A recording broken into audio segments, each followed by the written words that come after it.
Vamos esperar. Manoel, sai daí. Esperar o pessoal chegar.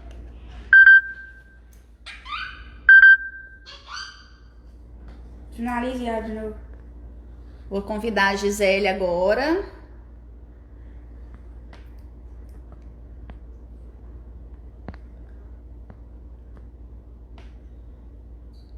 Ui.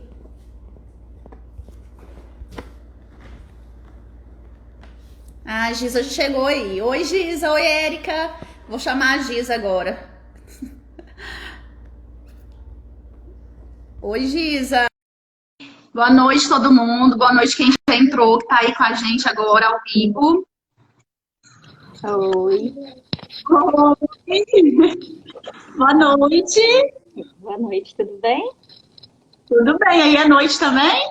Não, aqui são 5h05. Então já tá quase, né? Tá. Gente, ó, essa é minha amiga Gisele, que eu falo tanto, eu tenho a oportunidade de conhecer a Gisele. A Érica tá aí, que é minha amiga, mas ela já te conhece já, tem muito tempo. Que bom. Também sou alguém conhecido. Então, Gisa, eu não sei se eu te falei, eu tô com esse, eu te falei, né, lógico, que eu tô com esse projeto de fazer as lives e não é nada oficial, assim, de jornalismo, matéria jornalística, mas é pra gente poder levar um pouco de informação para as pessoas, né? E eu conversando com você esses dias, você chegou a comentar comigo sobre um fato que tinha acontecido com você aí, e eu achei que seria de muito bom, seria bom, uma boa oportunidade de passar para as pessoas, para elas entenderem que a situação que está vivendo no mundo, porque às vezes a gente está aqui no Brasil, e principalmente eu que moro no interior, numa cidade muito pequena, que nem Cachoeira, e aí as pessoas acham que a gente está vivendo, a gente está sendo prejudicado o nosso direito de ir e vir, e é uma polêmica em torno das medidas que o governo adota contra a Covid. E você me falou como que estava sendo aí, eu achei bem interessante, eu quis compartilhar isso com as pessoas para elas verem e entenderem que não é só aqui, né? Que não é só aqui na Cachoeira, que não é só no Brasil, que está acontecendo isso no mundo. E é bom a gente ampliar um pouco essa visão, né? Sair um pouco da nossa caixinha e ver o que está acontecendo. Sim, eu tenho amigos na Espanha, tenho amigos na Bélgica, nós temos amigos na Austrália e temos amigos na Irlanda. Tá todo mundo vivendo bem parecido que o que eu estou vivendo aqui. No Brasil, eu sei o que vocês estão vivendo, porque eu assisto notícias, eu procuro saber, eu converso com meus amigos, converso com minha família. Então, mais ou menos, eu sei o que está acontecendo por aí, em vários países. Nos Estados Unidos também, eu tenho meu irmão lá, eu tenho a minha família americana lá também, e também tenho alguma noção de como está lá. Aqui no Canadá, é que eu sei melhor, porque eu estou vivendo tudo diariamente. Amanhã, a gente faz um ano que a OMS declarou a pandemia mundial. Então, amanhã a gente faz esse aniversário triste de um ano. E o Canadá entrou em lockdown, que é confinamento, a tradução de lockdown é confinamento, no dia 16 de março. Total. Deixa só eu te apresentar para o pessoal, porque eu falei que você é minha amiga, né? Mas eu quero colocar para as pessoas, assim, a Gisele é minha amiga desde que a gente era criança, praticamente, né? Quando eu mudei para Goiânia, a gente foi vizinha, ela morava no mesmo prédio que eu. Então, a gente se conheceu criança mesmo, com 13 anos de idade. E, a partir daí, a gente virou irmã, né? Porque era só vizinha. Eu morava sozinha com meu irmão, né? E aí, meu irmão, a gente ficou tudo amigo, porque ela tem 2 irmãos, e a gente começou a ficar tudo ali emboladinho. E o que eu que era de vizinha, ela foi morar comigo. Então, a gente morou um ano juntas, né? Depois que você veio de um intercâmbio nos Estados Unidos, então você já tinha tido essa experiência de ficar fora. Isso. Né? Você já tinha tido essa vivência, e de lá pra cá, Você morou em Goiânia, voltou para Goiânia, estudou, fez faculdade. Depois ela mudou para São Paulo. E a primeira vez que eu fui para São Paulo foi para ver a Gisele. Foi. De São Paulo por sua causa, né? Sim. E de São Paulo, ela, desde que ela voltou dos Estados Unidos, ela teve esse sonho, assim, de voltar e de ir embora do Brasil. Né? Isso ficou lá guardadinho lá no fundo do coração dela, e 5 anos atrás ela pôs em prática, com o marido, com a família, porque aí ela já tinha 2 filhos, pôs em prática esse plano e foi embora para o Canadá. Isso. Quase me matou do coração quando me contou. Eu fiquei muito feliz pela decisão e por ter dado certo para ela, porque eu sabia que era um sonho que ela tinha. E que bom que, né, que o Enio compartilhou, né, desse sonho com você. Sim. E tem 5 anos, né, Disa, que você tá aí, né? Fez 5 anos agora no começo de fevereiro. 5 anos que ela tá lá no Canadá e teve um bebezinho agora. O Alex tá com quantos meses? Amanhã ele faz 5 meses. 5 meses. Então, 5 anos que ela tá lá. Então, a Gisele já, assim, ela é uma cidadã canadense, apesar do seu processo de imigração é longo, né, Gisele? É a longo. aplicação, né? Eu ainda não sou cidadã. Eu não sou cidadã, mas já estou 100%, nós todos somos 100% adaptados à cultura canadense já. Os meninos, o Arthur tem 10 anos, ele já tem mais tempo de vida aqui no Canadá do que no Brasil. Entre eles, as crianças já falam inglês, eles já têm dificuldade com vocabulário em português, porque eles saíram muito cedo do Brasil. O Patrick foi alfabetizado no Brasil, mas o Arthur não. O Arthur não sabia nem as letras quando ele chegou aqui no Canadá. Ele não sabia nem as letras ainda em português. Então ele foi 100% alfabetizado aqui. Hoje eles se sentem mais confortáveis em conversar entre eles em inglês, por exemplo. Então a gente está bem adaptado. Então foi por isso que eu quis fazer e conversar com a Gisa, porque ela sabe do que ela tá falando, né? Ela tem essa vivência lá no Canadá. Ela não tá falando de quem com o olhar de fora, ela tá vivendo isso lá. Então, assim, um dia que eu conversei com a Gisele, já tem mais ou menos uns 2 meses que você me falou esse fato que aconteceu com você, foi que eu achei interessante compartilhar. Aqui, Gisa, onde a gente mora, a gente... No Brasil, na verdade, a gente não teve lockdown, de verdade, né? A gente não vivenciou isso. No comecinho de 2020, quando teve os primeiros casos de Covid aqui no Brasil, fez uma tentativa e aí a gente ficou mais ou menos uns 15 dias, mas nada que fosse medidas muito drásticas não foram tomadas. E aí, quando você me contou, eu queria que você contasse a sua experiência do dia que da mesma forma que você me contou, do dia que você foi eu esqueci o nome do mercado lá. Isso. O Costco, só voltando então. Então, dia 16 de março, vai fazer 1 ano que a gente está em total lockdown. Meu marido, por exemplo, desde o dia 16 de março do ano passado, não voltou mais no escritório. Ele foi lá um final de semana só para pegar computadores e material que ele precisava para trabalhar, porque como ele é de TI, ele precisa de várias telas. Ele trabalha com 3 telas, mais um computador, porque tem que monitorar os dados lá eu não sei exatamente, eu sou péssima para explicar o que meu marido faz. Eu me sinto a Vani purinha explicando o que o Rui faz. Purinha. Tudo que eu explico, ele olha para mim e fala assim, não é isso não. Mas, enfim, ele monitora, ele trabalha com dados, armazenamento de dados, e ele tem que ficar monitorando esses dados. Se vai cair, se não vai cair, e esse é o trabalho dele. Hoje ele é gerente. Ele começou como analista, porque voltou para o Brasil. No Brasil ele já era diretor. Não, no Brasil ele era gerente, e aqui, quando a gente voltou para cá, ele começou a carreira dele novamente de analista de TI. E hoje ele é diretor da empresa onde ele trabalha novamente. Então, ele não voltou mais para trabalhar, ele não voltou mais no escritório, porque a gente está realmente em lockdown. Só está funcionando hoje... só está aberto mercados eu vou voltar lá no Costco, mercados e farmácias, as únicas 2 coisas que estão abertas 100% no Canadá. Na segunda-feira, eles liberaram algumas outras lojas para abrir, mas com capacidade de 10% só dentro das lojas. Está tendo filas enormes nas lojas, porque as pessoas estavam sem comprar nada, a não ser mercado e farmácia. Então, a partir de segunda-feira, algumas lojas abriram. Restaurantes, por exemplo, não está aberto, só para picape e delivery. Há 2 meses, nós ficamos em lockdown mandatório desde finalzinho de novembro, por volta do dia 26 de novembro, até o dia 7 de março.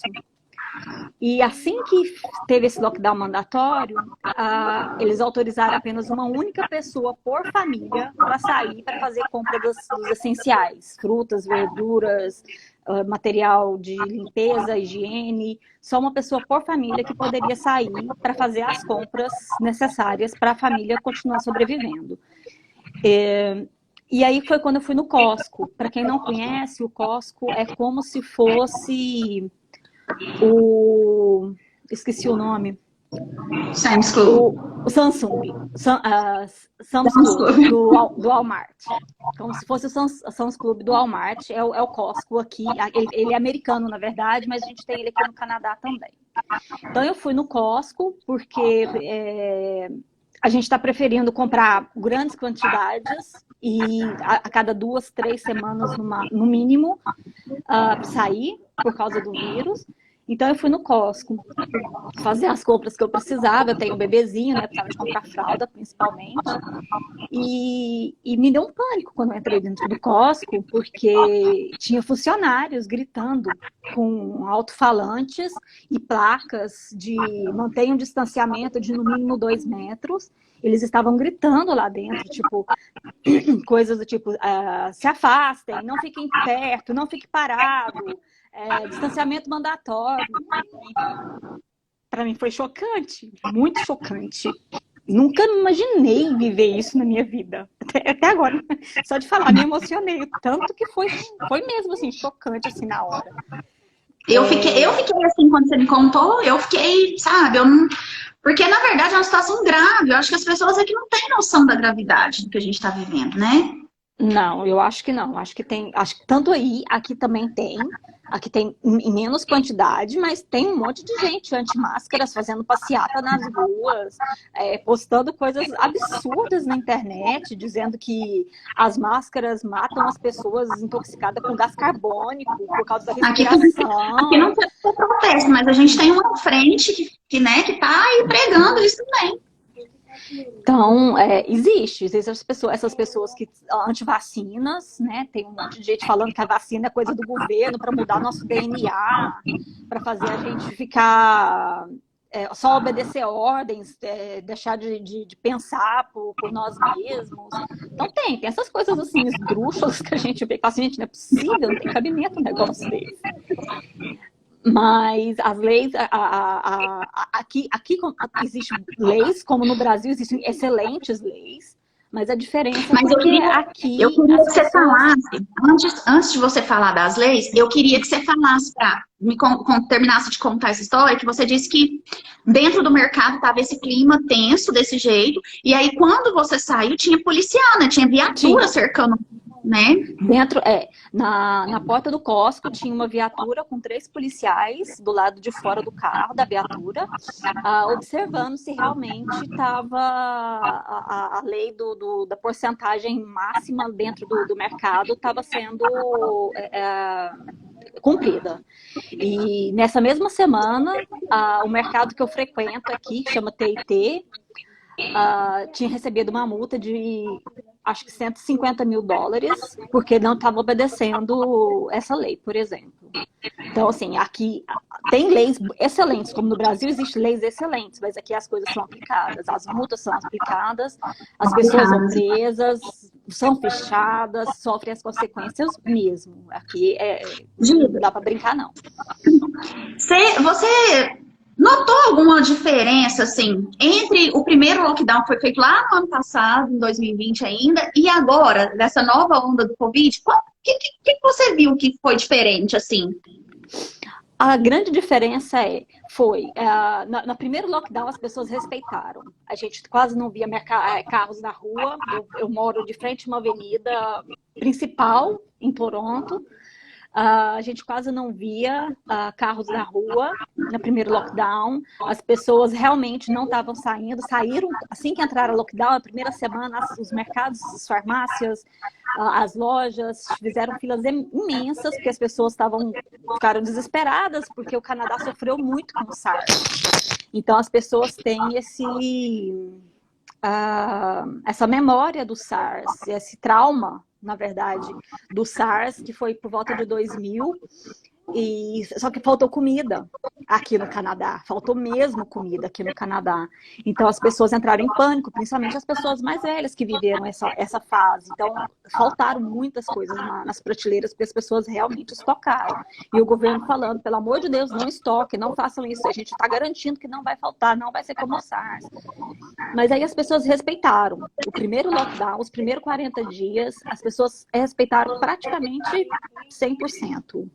A gente via pouca notícia. Eu só queria lembrar do que você está falando aí, para as pessoas que às vezes não estão entendendo, porque o SARS foi também uma pandemia, uma gripe, né, também que na época assustou a comunidade científica também, que foi a síndrome respiratória aguda grave, que também é causada por um coronavírus, né? Isso, um dos coronavírus. Exatamente, ele é um dos coronas. O corona não é novo na comunidade científica médica, ele é um vírus conhecido, só que a mutação dele é que pegou todo mundo de surpresa. O problema dele foi a mutação e o que ele está fazendo com o organismo das pessoas por causa dessa mutação, dessas mutações, né? Porque hoje a gente tem mais de uma mutação. Então, no primeiro lockdown, sim, as pessoas respeitaram bastante e a gente quase não via notícia das pessoas desrespeitando, não. Agora que a gente está no final da segunda onda, nessa segunda lockdown, a gente viu bastante pessoas desrespeitando. Porque o que as pessoas alegam eu não conheço ninguém que pegou, eu não conheço ninguém que morreu, não é tão grave assim, não é tão perigoso assim.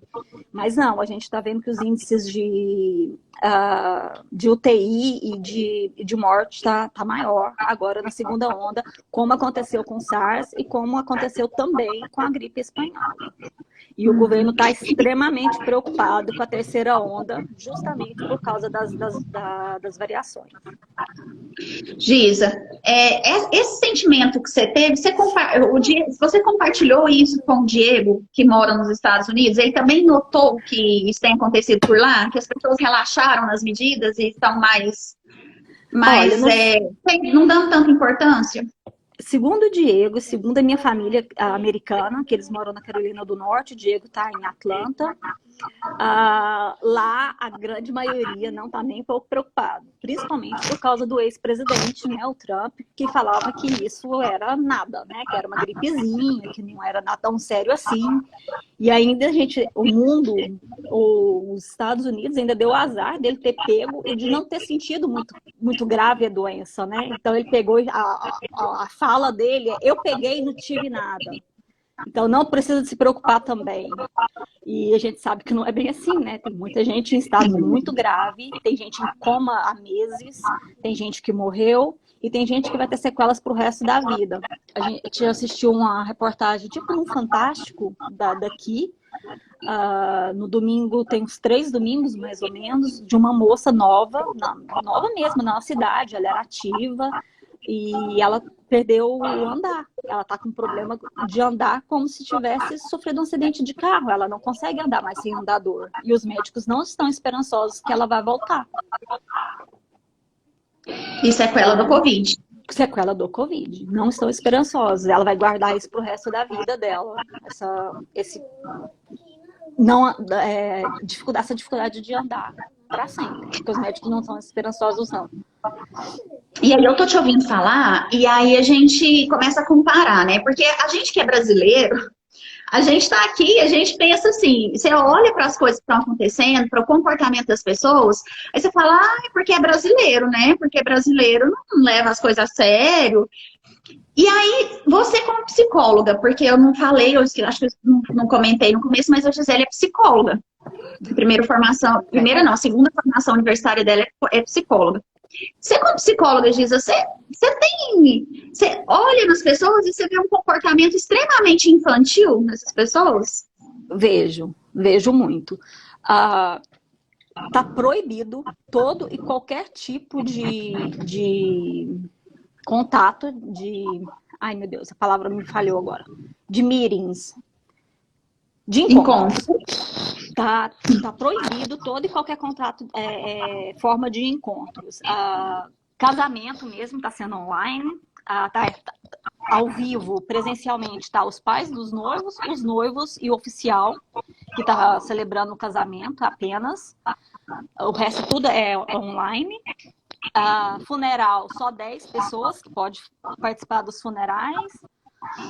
Nascimento de bebês, só o meu marido que pôde ir no hospital. Os meus filhos não puderam ir assistir o nascimento, porque aqui, eu não sei se vocês sabem, é que as pessoas podem assistir o nascimento das crianças, é diferente do Brasil.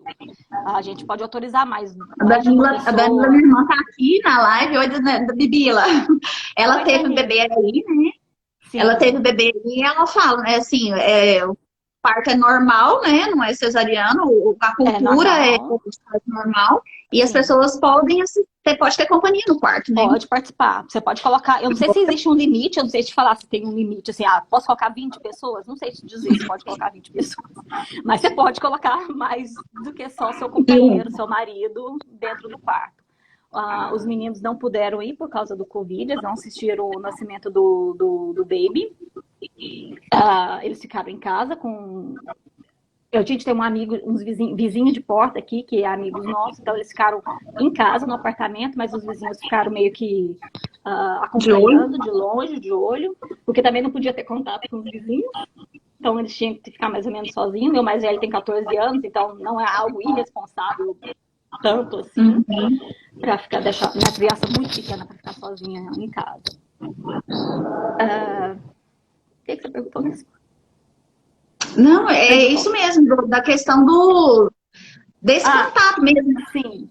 Aí hoje apareceu na televisão, no announcement, no comunicado do governador, ele brigando porque teve um casamento onde as pessoas foram no casamento nesse final de semana e 11 pessoas dessa festa foram infectadas pelo corona. A multa é de 10 mil mais 750 por pessoa. 10 mil dólares. 10 mil dólares mais 750 por pessoa. É pesado, né? É pesado. E eles estão estudando como é que o plano de saúde, a saúde é pública, né? Aqui o programa é SUS, todo mundo é SUS, você precisa de plano particular para pouquíssimas coisas. Eles estão estudando para essas pessoas irresponsáveis não ter acesso ao sistema público de saúde. Elas terão que pagar. Isso está sendo discutido. Punição bem severa. Bem severa. E eu tinha te perguntado justamente desse comportamento infantil, porque é uma teimosia, né? As pessoas parece que... Eu não sei bem se seria um comportamento infantil, porque, na verdade, criança...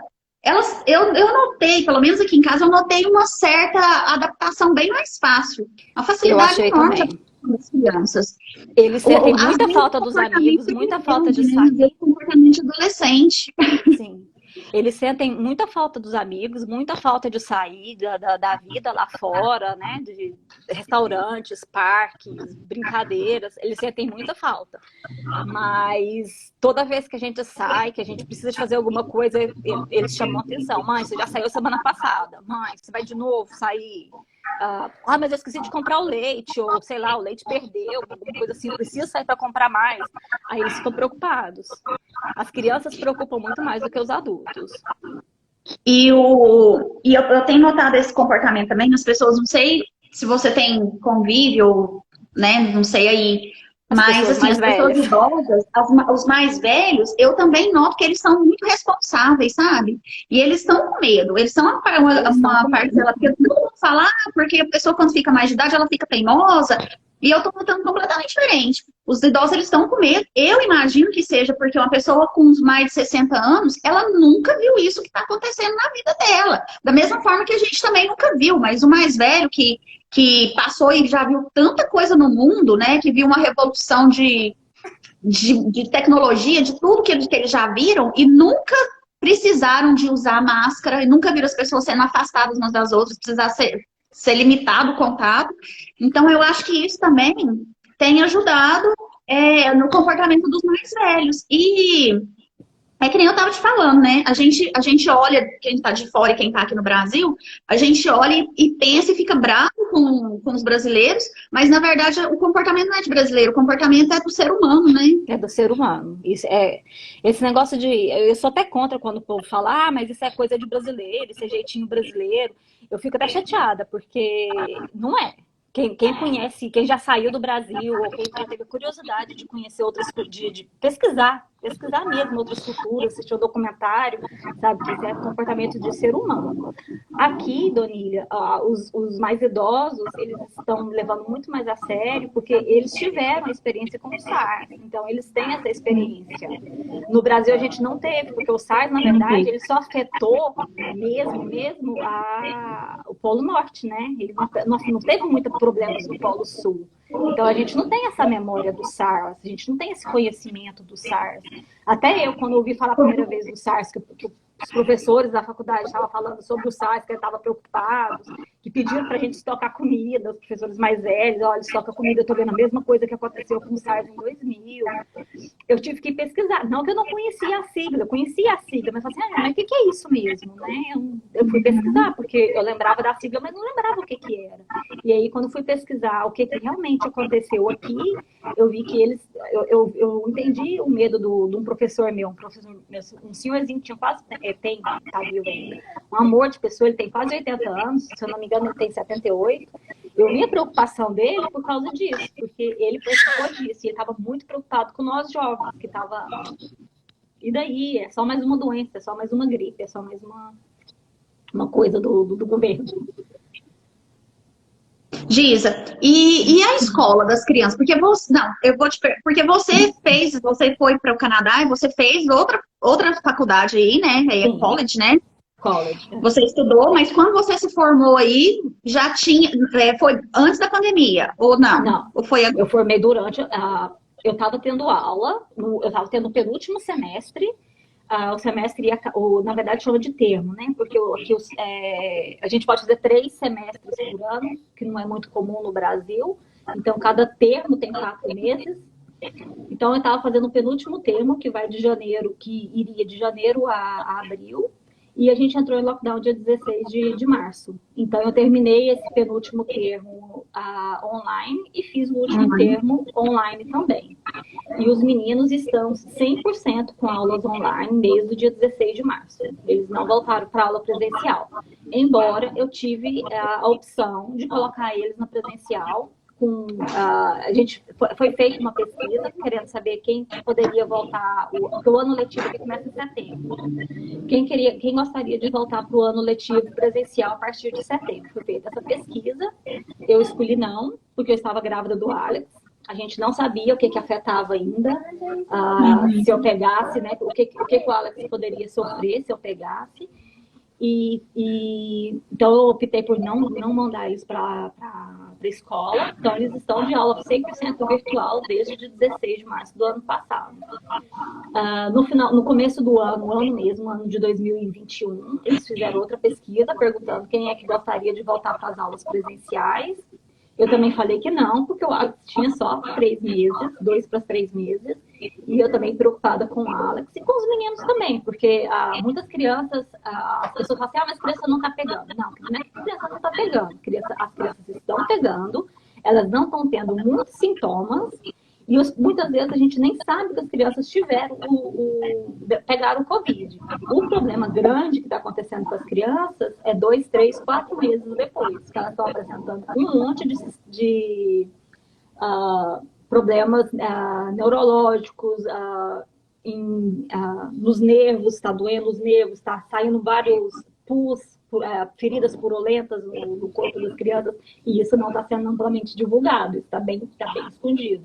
Mas é uma confusão que as pessoas têm feito, justamente essa é uma das grandes, que criança não pega, né? Criança pega, inclusive, ela não só pega, como ela é uma das principais disseminadoras do vírus, né?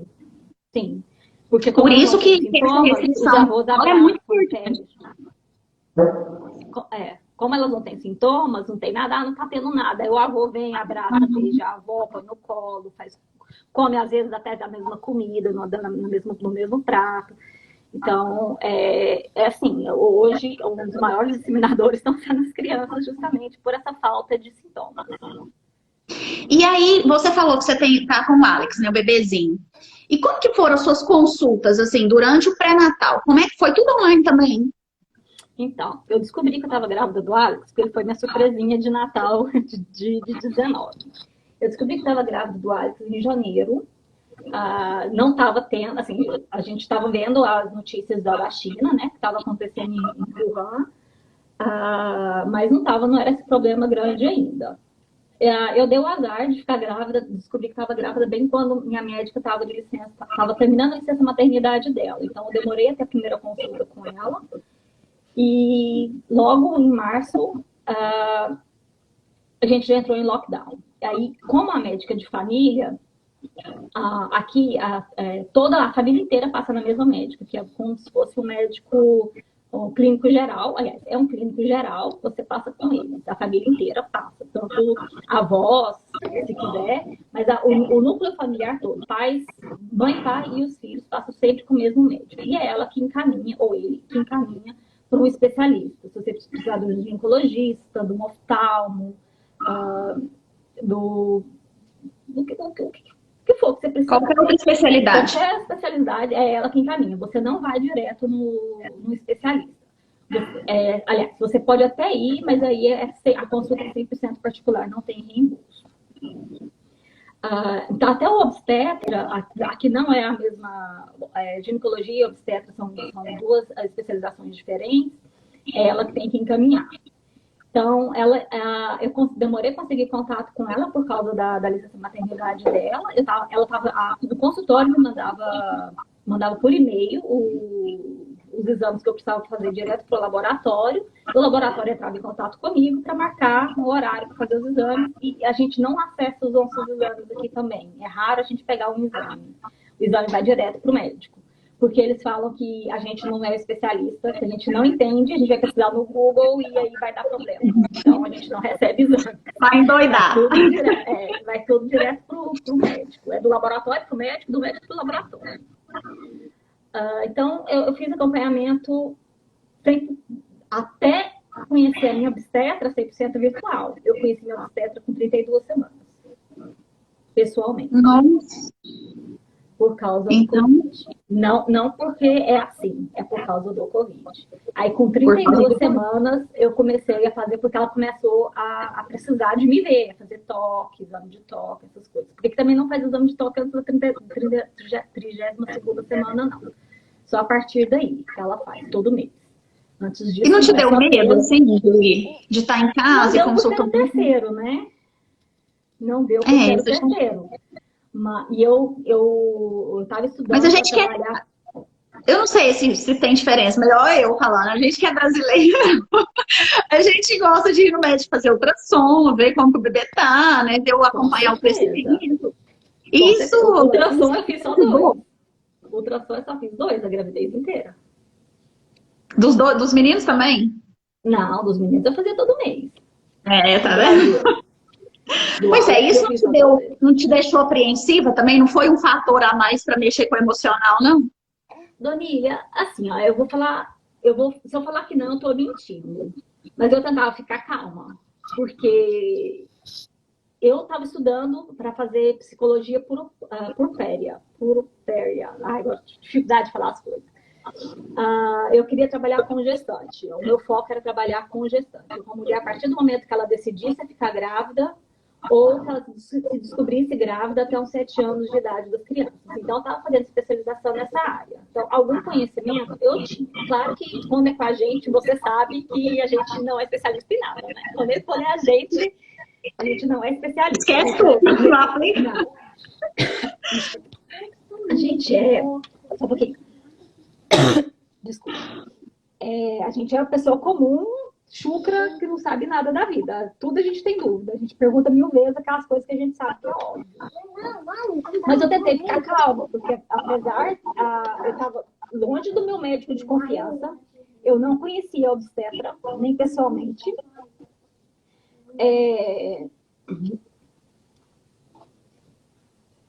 A minha idade, 40 anos, né? Fiquei grávida com 40 anos do Alex. E, então, eu estava mais preocupada com a minha saúde psicológica no momento do que com isso. Eu falei assim, gente, os sinais eu sei. E eu, graças a Deus, eu ainda tenho um contato muito bom com o meu obstetra, o ginecologista obstetra do Brasil.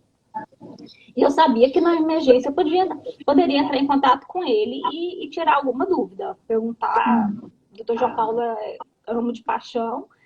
E eu sabia que eu tinha esse apoio. E tem você, que é uma amiga do coração, que me ajuda. De vez em quando a gente tira uma dúvida ou outra. Nem tudo, né? É coisa de amiga mesmo. Hein, Giza? Mas deixa eu te perguntar.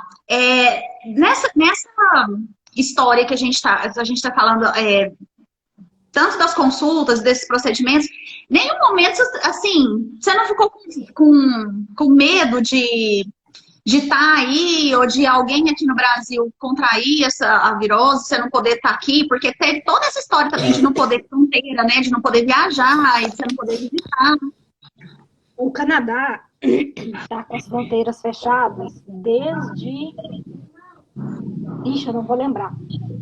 Mas desde antes do meio do ano passado. A gente está com a fronteira... Dona Ilha, preciso tossir. Espera só um pouquinho. Pode tossir. Ai.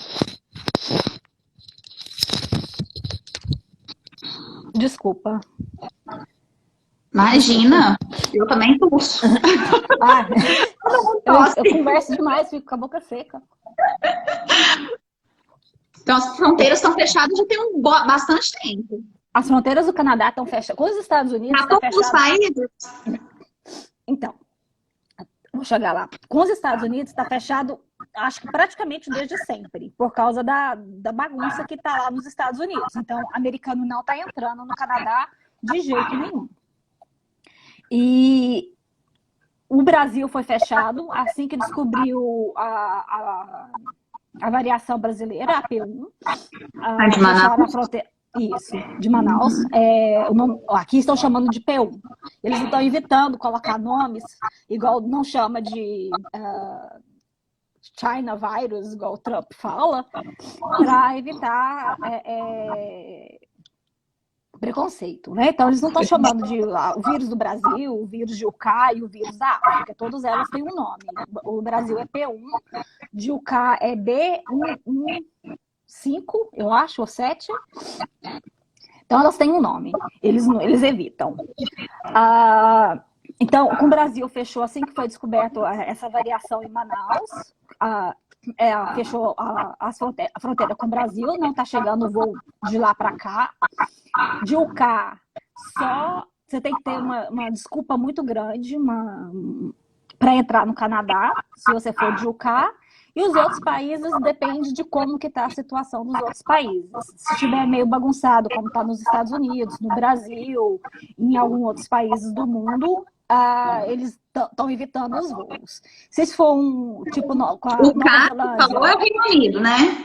O CA é todo o Reino Unido. Desculpa. É que só falo CA aqui. Todo o Reino Unido. Tá fechada a fronteira, mas como por causa da coroa, né? Não pode fechar 100%. Então você tem que explicar o porquê você quer vir para o Canadá, o que você quer fazer aqui. Tem que dar um motivo sério para o governo abrir te deixar entrar. Senão você não entra. Você nem embarca, na verdade. Hoje, para vir para o Canadá, você tem que apresentar um teste específico. Eu esqueci qual é o nome do teste. São 3 letras.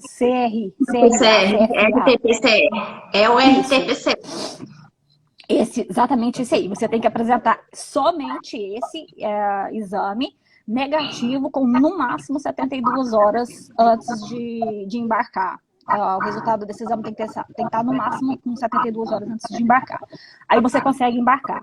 Quando chega aqui, as pessoas estão indo para hotéis, você faz um outro teste no aeroporto ainda, e você tem que ir para um hotel designado pelo governo, e você fica lá três dias e 2 noites esperando, aguardando o resultado desses exames.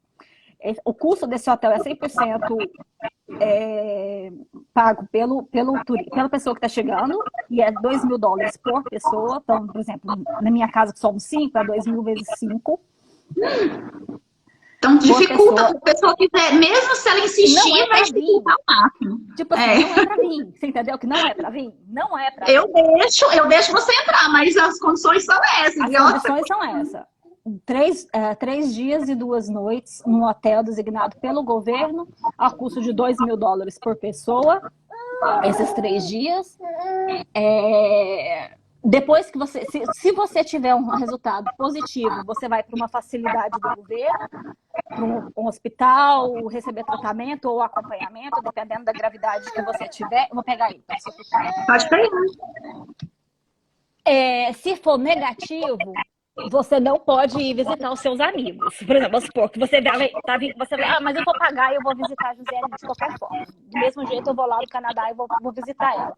Então, você ficaria esses 3 dias no hotel, mas você não. Depois desses 3 dias deu negativo, você não pode vir para minha casa. Você tem que ir para um outro lugar. Pode ser um hotel, um Airbnb, mas não pode ser com ninguém. É só você, sozinha, por mais 14 dias, para ter certeza de que você não tem o vírus.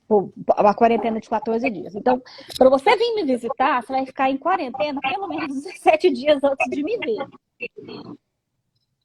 Pois é. E não pode sair para nada, para remédio, para água, para comida, para nada. Se você ficar no hotel, você vai receber tudo isso na porta da sua casa, na porta do quarto. Você pode fazer compras e mandar o delivery, e as multas são severas. Se você for pego saindo desses 14 dias do hotel, dos 3 dias do governo, você não sai de jeito nenhum, porque se você for pego, você é deportado na hora. Da outra parte, né, na segunda parte da quarentena, se você for pego fora de casa, fora da quarentena, a multa é até $750.000 e 1 ano de cadeia. Se você não for cidadão canadense, você pode ser deportado e pode ser banido de entrar no Canadá de 1 ano a vida inteira. E você que está aí contaminar alguém. Você que está com o seu processo de imigração aí, então você não pode nem arriscar, porque senão você perde tudo que você já fez até nos 5 anos. Eu perco tudo. Eu posso perder tudo. Só que eu não saí, né? Eu não saí do Canadá a hora nenhuma, nenhum momento. Então eu posso sair de casa para fazer compras. Mas, vamos supor, se tivesse colocado... Peraí que eu vou traduzir uma palavra aqui que eu não tô lembrando.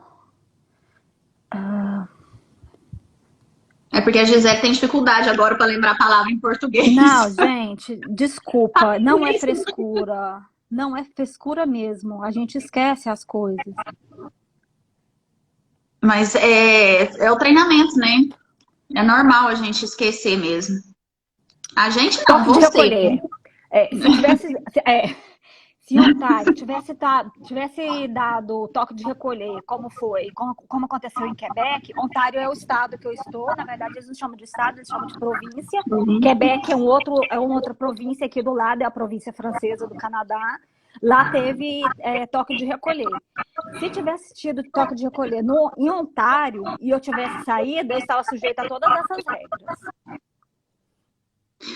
Então, são medidas muito severas, aí a gente fica vendo aqui, a gente está vivendo paraíso no Brasil, então, né? Então a gente está vivendo com uma corda frouxa, porque para um monte de gente que está achando que aqui a gente está sendo privado do direito de ir e vir, que a nossa liberdade está sendo cerceada, e que isso e reclama e fala e fala.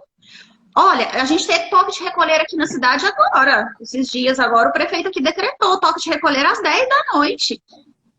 E as pessoas estão bravas, estão brigando, estão ficando bravas.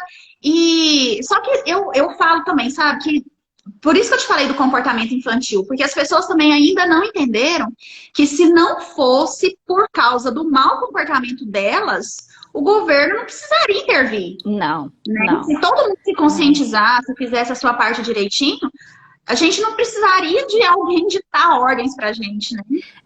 O que o governo alegou, porque tivemos, quando o governo de Ontário alegou, começou a estudar o toque de recolher para Ontário também, as pessoas começaram a discutir isso, mas e meu direito de ir e vir, meu direito de não sei o quê, meu direito de não sei o quê. Foi que os profissionais de saúde falaram, e o direito do outro de não pegar a doença? E o direito do outro de não ficar doente, de não ser internado numa UTI, de não ser entubado? E o direito do outro de não morrer?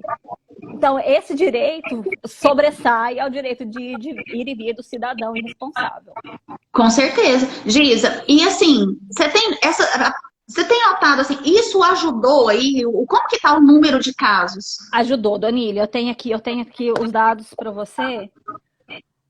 Quando o governo de Ontário colocou a gente em estado de emergência e colocou a lei de só uma pessoa por casa para sair para fazer compras, nós estávamos com dia 8 de fevereiro, dia 8 de janeiro foi quando o governo anunciou que ia tomar medidas drásticas. Dia 8 de janeiro, nós tivemos 4.249 casos. Foi o maior número até então. A gente não teve um número maior do que esse. 4.249. Isso no Canadá inteiro? Não, isso em Ontário. Ah, tá. Isso em Ontário. Em Toronto, o maior número foi, coincidentemente, também foi dia 8 de janeiro, foi 1.382. Nossa, e mesmo assim é muito pouco, né? É pouco a quantidade, mas se você olhar a porcentagem, é muito alta. Porque o Canadá não é tão populoso, né? Não, o Canadá não tem 40 milhões de habitantes. Ontário tem 16 milhões. Então é um número muito grande por termos de porcentagem. Porque se a gente for fazer a matemática de quantidade, aí ela não fica exato. Porque é a mesma coisa, assim, uma morte, morreu uma pessoa. Você sente, né? Morreu uma pessoa, não sei aonde, mas quando morre o seu, é muito que você perdeu 100%. É relativo, né? É relativo. Então, foi a partir desse dia que o governo começou a estudar o estado de emergência. Então, a gente entrou em estado de emergência logo depois, acho que 2 dias depois desse dia. Até a semana passada, a gente estava dando menos de 1.000 casos por dia. Ontem e hoje deu um pico. Hoje deu 1.300.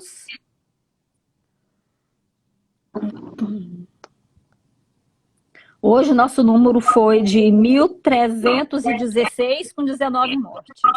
16 mortes. Meu Deus. Então, como estava tendo menos de 1.000 casos até sexta-feira passada, então resolveu. Porque aqui nós estamos tendo esses 1.000 mortes por dia. Ainda, né? Em Goiás? 24 horas. No Brasil. No Brasil. Não, no Canadá não está dando 50 hoje, por causa dos toques de recolher dos estados de emergência. Como a gente está falando que é proporcional e que a população do Canadá é pequena, muito pequena em comparação com a do Brasil, né? Muito pequena, porque o Canadá é um país grande, né? Mas o Canadá é o segundo maior e o Brasil é o quinto maior, né? Mas não é toda a região do Canadá que é habitável, né? Porque não, só a parte sul. Então a gente tem isso, né? Então, assim, se não fossem essas medidas, você imagina como é que podia estar, né? Podia dizimar o Canadá, podia dizimar a população do Canadá praticamente, né? Quantos por cento? Então, essa preocupação é que aqui a gente tá vivendo no oba-oba ainda, sabe? E isso me preocupa bastante. Foi um dos motivos que eu quis muito conversar com você, para as pessoas poderem ver que a gente... Se a gente tivesse um pouquinho mais de boa vontade, a gente poderia até estar vivendo um pouco melhor e sem medidas... Porque eu fico até com vergonha de falar agora que a gente está tendo medida restritiva, porque não é nada, né? Não é nada, que a gente tá vivendo uma vida completamente normal em vista de vocês aí. Tá diferente. Eu vejo, não vou citar nomes, porque fica feio, mas uma pessoa muito próxima pegou Covid há pouco tempo. Beijo, E eu dei doutora. parabéns para ela. Eu dei um parabéns para essa pessoa aí no Brasil, porque eu pensei, uai, conseguiu, né? Até que enfim, você trabalhou duro para isso. Tava em todos os feriados a pessoa viajou. Todas as festas a pessoa estava lá. Então, parabéns, você conseguiu finalmente um ano. Quem procura O que acha, você né? pode fazer? Com certeza. E a vacinação aí, Giz? Você tem alguma... Eu tenho os números também. Eu tenho todos os números. Fiz meu trabalho de casa hoje. Você fez dever de casa? Que gracinha. Então, o Canadá, se eu não me engano, foi na Isto É, ele anunciou, saiu na Isto É do Brasil, no final do ano passado, que ele tinha compro vacina que dava para vacinar toda a população canadense, Inveja. não só cidadão, quase 11 vezes. No final do ano passado, por volta de setembro do ano passado, teve esse anúncio, e é verdade. Só que as entregas estão atrasadas, porque quem estava suprindo as vacinas para o Canadá é a Pfizer da Bélgica. E a fábrica da Bélgica teve um problema lá no equipamento deles, e eles para trocar, demorou muito para consertar o equipamento, então eles ficaram sem poder mandar para a gente as vacinas. E o pouquinho que conseguia mandar, Grã-Bretanha, segurou as vacinas. Eles, por causa da coroa, né, que eu já havia dito, o Canadá é independente, né, em termos de leis e impostos, mas ainda faz parte da coroa. Então, o CA segurou as vacinas e falou assim, não, a gente só vai liberar a vacina depois que, eu não me lembro exatamente a porcentagem, eu acho que era por volta de 60%. Só depois que alguma porcentagem alta tivesse sido vacinada em UK, que eles iam liberar a vacina para a gente. Então, a gente estava com dois problemas, retenção de vacina e a fábrica da Bélgica que estava com problema de fabricação da vacina. A expectativa do Canadá, agora que hoje o número de Ontário em vacinação é quase 900 mil. Hoje o Canadá vacinou 893 mil, um pouquinho mais, de 893 mil pessoas. E eu não tenho certeza, eu não sei te falar se é pessoas ou se é doses. Eu não sei te falar isso, não tenho essa informação. Até o final de semana eles estão falando que vão vacinar 1 milhão. Hoje abriu para as farmácias vacinarem também. Então as farmácias vão vacinar a população. Agora está chegando vacina mesmo. Vão colocar em ordem. A Pfizer já prometeu que vai colocar em ordem até meados de abril. Todas as vacinas que estão atrasadas.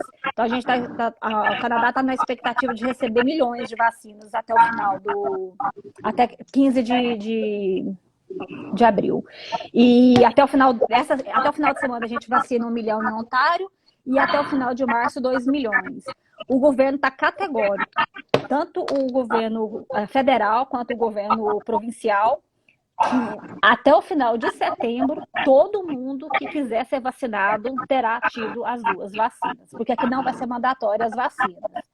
Mas estão estudando as pessoas que não forem vacinadas sofrer algumas consequências. Eles não sabem direito ainda o quê, mas vai ter alguma consequência para quem não vacinar. Uma penalidade, né? Alguma penalidade. Mais ou menos vai ser. A gente imagina, isso é especulação. A gente imagina que é mais ou menos como no Brasil, quem não vota e quem não justifica, não tira o passaporte. Alguma coisa assim. Vai ter algum prejuízo no final das contas. A gente não sabe exatamente ainda o quê. Então a gente está vendo que, assim, os problemas quanto à aquisição de vacinas são né, não depende também, às vezes, só do país querer comprar, né, querer pedir, porque tem todo o processo de fabricação, o mundo inteiro está precisando dessa vacina, tá querendo, então todo mundo querendo comprar. Então a gente sabe que a demanda, né, que a demanda alta em pé não dá para produzir para todo mundo ao mesmo tempo, então alguém vai ter que esperar mais um pouco, né? Mas quando a pessoa quando o governo está empenhado em conseguir, os acordos saem mais fácil e ele vai atrás mais rápido, né? Agora, eu estou muito preocupada com a questão nossa do Brasil, porque a gente, que sempre foi referência em vacinação, até o Deusimar está perguntando, é um amigo meu aqui, ele está perguntando quanto à produção de vacinas, o que acontece que o Brasil não consegue o total de vacina suficiente. Então tem tudo isso também. A gente tem consciência que tem isso, de não conseguir comprar do tanto que precisa comprar, tantos insumos, né, para produzir, porque a gente está produzindo aqui também. Mas tem essa todas é uma grande? dificuldades. Tem, porque assim, uma máquina pode quebrar, como aconteceu na Pfizer. A gente também tem a AstraZeneca, que também está aprovada, e a Johnson Johnson foi aprovada no finalzinho da semana passada, sexta-feira, a Johnson Johnson. Mas a Johnson Johnson nem sabe quando que vai poder entregar ainda, porque a demanda dos Estados Unidos está muito grande. Mas uma das críticas que o governo de oposição, que aqui praticamente tem só dois partidos. Existe mais, mas são praticamente como os Estados Unidos, que tem só os republicanos e os democratas. Aqui é praticamente a mesma coisa. Só dois que são fortes mesmo, que elege as pessoas, são só dois partidos. Então, a oposição do Trudeau, que é o primeiro-ministro, está muito forte, porque assim, o Trudeau, não é exatamente o Trudeau quem fecha, né, mas é a equipe dele, né, de saúde, mas estão batendo no Trudeau, porque ele que é o chefe. Por que o Trudeau não colocou no contrato priorização, fabricação no Canadá? Porque a gente tem empresas aqui que fabricam vacinas locais, né? A vacina da gripe, por exemplo, é fabricada aqui no Canadá. Então, por que eles não bateram o pé nisso? Não, mas a gente quer fabricar no Canadá. Nem que importasse as pessoas especialistas durante esse tempo e custeasse 100% o custo delas, a vida delas aqui no Canadá, para produzir aqui no Canadá. E eles não colocaram isso nos contratos. Então, o Trudeau está sendo massacrado a respeito disso. E outra coisa que as pessoas estão começando a se perguntar... São decisões difíceis de tomar, né? Porque às vezes a produção aí, por ser um país tão pequeno e com menos gente, às vezes poderia até retardar um pouco o processo, né? Você vai adquirir pronto, já às vezes era mais... Não sei, também, eu estou supondo também. Sim, a gente tem que pensar também que é um ser humano que está lá do outro lado também negociando. É muito rápido para você conseguir pensar em todos os fatores. Gente, eu tenho 11 vacinas por habitantes. Como que eu não vou conseguir vacinar a minha população? E aí acontece isso, né? O carro retém, a fábrica quebra, o equipamento da fábrica quebra, os insumos não chegam a tempo exato de produzir a vacina. E agora, uma coisa que o pessoal está começando a abrir o olho, está brigando muito com a ONU, por que a ONU até hoje não quebrou a patente dessas vacinas? Por quê? Por que a ONU não está brigando em cima desse povo para quebrar a patente das vacinas e divulgar a receita amplamente? Então, assim, é muita coisa, muito CIS. É muita política envolvida, infelizmente, também tem a parte política, né? A ONU, o Covid, desde fevereiro, já era pandemia mundial. E a ONU segurou um tempão com medo de economia para divulgar para declarar oficialmente pandemia. Então, demorou mais de um mês. E a gente, por definição, a gente já tinha mais de um mês que a gente estava vivendo pandemia. E a ONU não declarou antes, por medo da economia. Agora, uma organização voltada para a economia, para a saúde, está preocupada com a economia, algo está errado. Eu sei que a gente ainda não sabe quanto tempo que a gente ainda vai estar vivendo isso, né? Porque a gente praticamente confiava e tinha quase certeza que esse ano de 2020 ia passar e que 2021 ia começar totalmente diferente. E a gente continua derrapando nas coisas, nas questões, né? E vamos torcer para que tudo dê certo, que a gente saia dessa da melhor forma possível. Eu quero te visitar no Canadá. Eu falei que o ano passado não deu, esse ano não vai dar. Esse ano não vai dar. É só fazer uma brincadeira. Eu vi um meme hoje no Facebook que eu ri demais. Uma amiga postou, falou que o março de 2020, não, março de 2021 tá sendo igual a março de 2020, só que agora nós temos papel higiênico. Menos mal. Pelo menos nós temos papel higiênico. Gisa, eu queria muito te agradecer mesmo por você ter se disponibilizado. Eu sabia que você não ia me negar, né? Lógico, eu sabia que não. Foi bom, foi muito bom conversar com você, foi muito bom. Tenho certeza que vai. Pode ser que as pessoas, às vezes, quem assistiu ou quem ouviu, pode ter, né, visto que a situação não é só aqui, que a gente tá, que tem muita gente que está penando muito mais do que nós, e que a gente pode fazer alguma coisa, pode fazer a nossa parte, sem precisar de que alguém dite regras pra gente, né? O meu sonho seria esse mesmo. Apesar de estar bem difícil. Ó, o bebê. Eu acho assim, ó, o gordo. Assim, para mim a lição maior é essa. Se cada um fazer a sua parte, o todo tá salvo. Essa é a maior lição para mim. Muito dentro obrigada. Do possível, né? Não é todo mundo que pode, mas dentro do possível. Com certeza. Muito obrigada. Você sabe que eu te amo do fundo do meu coração. E eu mais ainda. Um beijo grande para você. Fica com Deus. Tchau, Alex. Isso, tô babando. Um beijo grande, se cuida. Pode deixar. Beijo. Muito obrigada mesmo, de coração. Por nada. Tá? Por todas as informações que você teve. Tá. Beijo, fica com Deus. Fica com Deus. Obrigada a todo mundo que assistiu também. Muito obrigada, viu? Se tiver alguma dúvida, alguma coisa, pode mandar pergunta para a Donília, eu mando o link se precisar, com as informações todas que eu passei. São informações reais, eu pesquisei, eu mando os links, eu mando tudo que precisar e respondo perguntas também, se alguém tiver mais dúvidas. Então tá bom. Beijo. Então um beijão, viu? Fica com Deus, obrigada, viu? Tchau. Tchau.